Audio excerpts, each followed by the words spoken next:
enchaîne avec le DAX futur à 10 qui a clôturé en baisse hier. Pareil, même question, Jean-Bernard, quelle est la tendance de fond sur cet indice? Alors, après avoir flirté avec les plus bas de ces derniers mois, revoilà le DAX qui a accéléré à la hausse il y a quelques jours. Les nouvelles jusqu'en fin de semaine dernière n'étant pas très réjouissantes, le nouveau variant Omicron est venu jouer en cette période, pour ne pas faire de jeu de mots, je dirais les troubles faits. Mais aux dernières nouvelles, sa virulence n'est pas à craindre, ajouter à cela qu'un troisième rappel protégerait contre le virus. Donc ça a donné du baume au cœur au marché. Ces nouvelles, ont rassuré les marchés, comme je vous disais.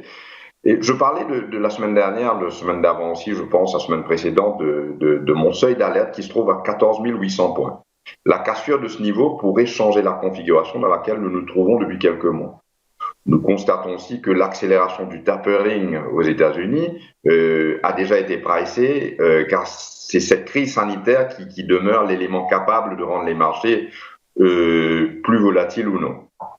Donc nous voyons que la résistance dans la zone des 15 800 points tient bon, puisque voilà l'indice, le DAX est arrêté pile dans cette zone.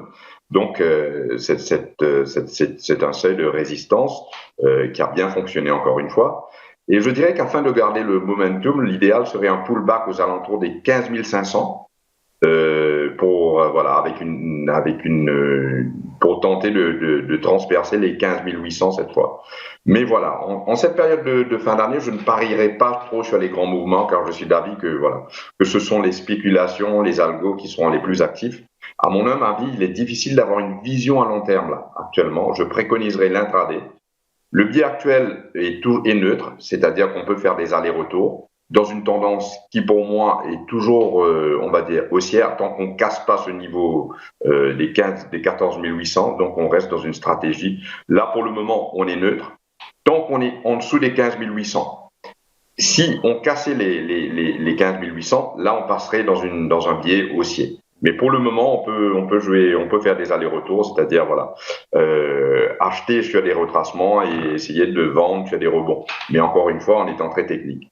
Je pense, très technique. Très technique. C'est très important. Et ce que j'entends donc, c'est que vous êtes plutôt aujourd'hui, en tout cas, à l'heure à laquelle on se parle, en retrait sur le futur DAX. Disons que je vais attendre, comme je vous dis, un pullback dans la zone des 15 500 pour voir comment réagissent les futurs avant éventuellement de prendre une position à la hausse.